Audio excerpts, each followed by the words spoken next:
Willkommen! I'm Meister Benny, and welcome back to Reheated History, the show where we cook food so old, the recipe is under the watchful eye of a stern librarian in Munich.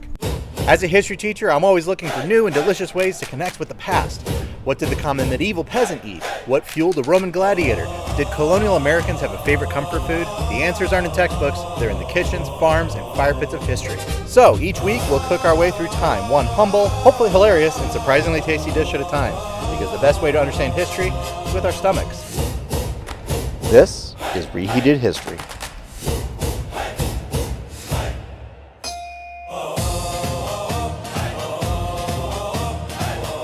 Hey, it's Father's Day. Happy Father's Day to all you dads out there. I absolutely love being a father. I got a girl, boy, and a girl. And if I could just share with you our tradition, every year I like to go out and have breakfast, lunch, and dinner with one kid each. I'm absolutely stuffed for days after, but they get to negotiate over which meal they get and where they want to eat. And yeah, if you got 3 kids, I highly recommend it. So for today's recipe, I thought I'd decide my own breakfast for historical perspective, and then I would review it for scientific study. So I've chosen medieval German stuffed French toast. Why medieval German stuffed French toast? Because it's Father's Day and I don't feel like eating anything with Roman garum in it. If you don't know what Roman garum is, go look it up. Or circle back here in a year, I'll probably have tried making it at some point. Today, we're gonna go back to the year 1350 to the city of Würzburg in what is now Germany. Michael de Leon sat down and transcribed the oldest surviving cookbook in the entire German language. Now, Michael wasn't a grand king and he wasn't a professional palace chef. He was a notary, a medieval paper pusher, a high-ranking bureaucrat, and a family archivist who apparently had an exceptionally good taste in morning comfort food, and for that, we are eternally grateful. The book he compiled is, and forgive me, Frau Fullerton, my German's a little rusty, Das Buch von guter Speise, which translates to the Book of Good Food. And it contains 101 recipes aimed squarely at the rising merchant class and the minor nobility of 14th century Germany. Now, these were people who had a little bit of money, a healthy amount of social ambition, and a lot of very loud opinions about what was being served for dinner. Basically, the German bourgeoisie. The original manuscript currently sits in the University Library at Munich, and it survives as a massive window to medieval life.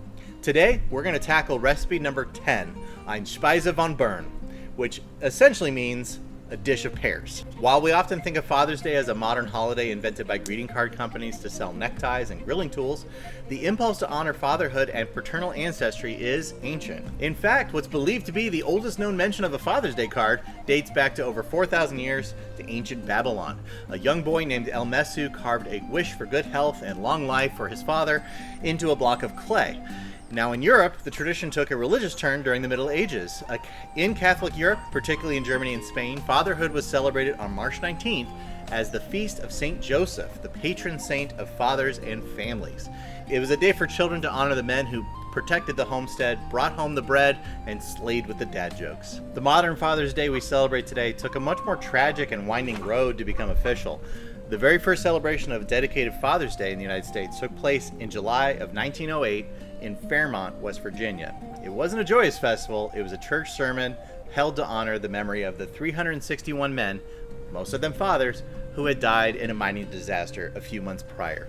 It was a somber day of mourning for a community that had lost its entire generational backbone overnight. A year later, a woman named Sonora Smart Dodd from Spokane, Washington decided that fatherhood needed to be a celebration of life, not just mourning.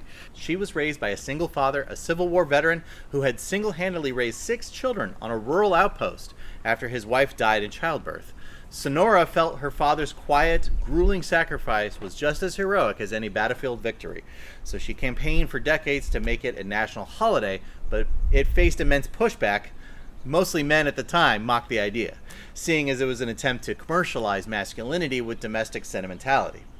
It wasn't until 1972, 6 decades after she started her campaign, that President Nixon finally signed Father's Day into federal law. If you're looking at this recipe and saying to yourself, oh, that's cool, Chef Benny's making the world's oldest French toast, I have to issue a little tiny historical correction. The ancient Romans actually get the first historical claim to French toast with a 4th century dish called altier de leche, which involves soaking fine bread in milk and beaten egg before frying it in oil. And it pops up in all sorts of places over the past 2,000 years, but this 14th century German version definitely has a distinct regional spin on it. Now, I should warn you right now, and this is part of why I picked it, this recipe has black pepper in it. The full text, translated directly from Middle High German, has instructions that are actually pretty intuitive. You take roasted pears and tart apples, chop them small, add pepper and anise and raw eggs, cut 2 thin slices of bread, fill between them no more than a finger's thickness, make a thin egg batter, turn it therein, and bake it in butter in a pan until it becomes red. So it's probably safe to assume that the measurements are this, or at least close to this. So to make about 4 historical fritters, you're going to need, for the filling, 2 ripe pears and 2 tart apples. Both are going to be roasted or pan cooked until soft. I used Granny Smith's, but any kind of like tart apple is going to do fine. You're going to set those aside. You're going to add 2 raw eggs for the fruit filling. You're going to need half a teaspoon of ground black pepper, half a teaspoon of ground anise, or lightly crushed anise seeds. You're going to need 2 more eggs for the outer batter. And for the bread, you're going to need 8 thin slices of white bread with the crusts completely removed. Now, I made soft milk bread with my bread maker for this recipe. I'll leave the recipe for that in the description in case you want to try it out yourself. You're going to need 2 tablespoons of butter for the frying pan. So first, you're going to want to gently roast or pan cook your sliced pears and apples until they're soft. You want them to collapse slightly under the spoon, but not completely reduce to baby food. Now, once they're soft, chop them down in small and mix them in a bowl with the black pepper, the crushed anise, and 2 of your beaten eggs. Next, lay out your crustless bread in matching pears. Now, spoon the fruit and spice filling directly onto 1 slice of each pear. The recipe's pretty vague, but remarkably strict about one thing. It must be no more than a single finger's thickness, so watch out for that or it's going to burst on you. Press the second slice of bread on top quite gently to create a seal around the fruit matrix. Whisk your remaining 2 eggs in a wide, shallow bowl and dip each fruit sandwich fully into the egg batter, making sure to coat both sides evenly so it acts like a sponge. Melt your butter in a heavy pan over medium heat and fry each fritter until it turns to a deep golden color. The original German recipe says until it becomes red, which in the vocabulary of medieval hearth cooking simply means a gorgeous, rich mahogany brown. It takes about 3 minutes per side to get that perfect crust. All right, well, here's the final verdict of how they turned out. It's kind of interesting. There's no topping. There's no honey or syrup, at least not in the book. So we're going to try them dry. Here we go.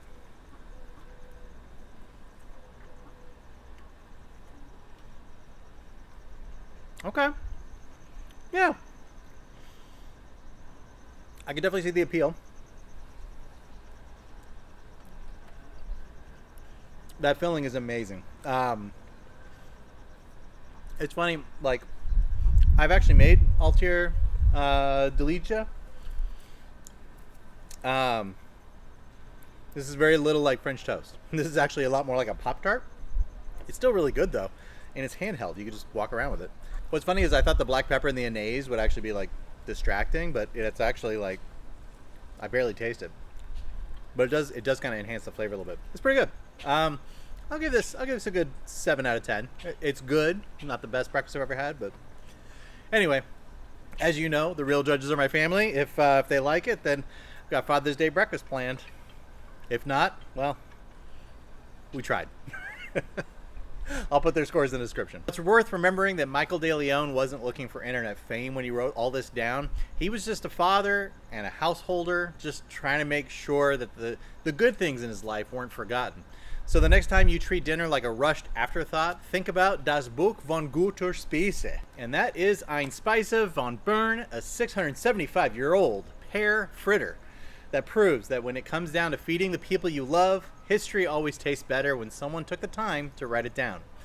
Thanks for watching Reheated History. Next week, we're headed entirely somewhere new. Until then, stay curious, stay hungry, and remember, if the recipe has absolutely no measurements, that just means they trusted your paternal instincts. The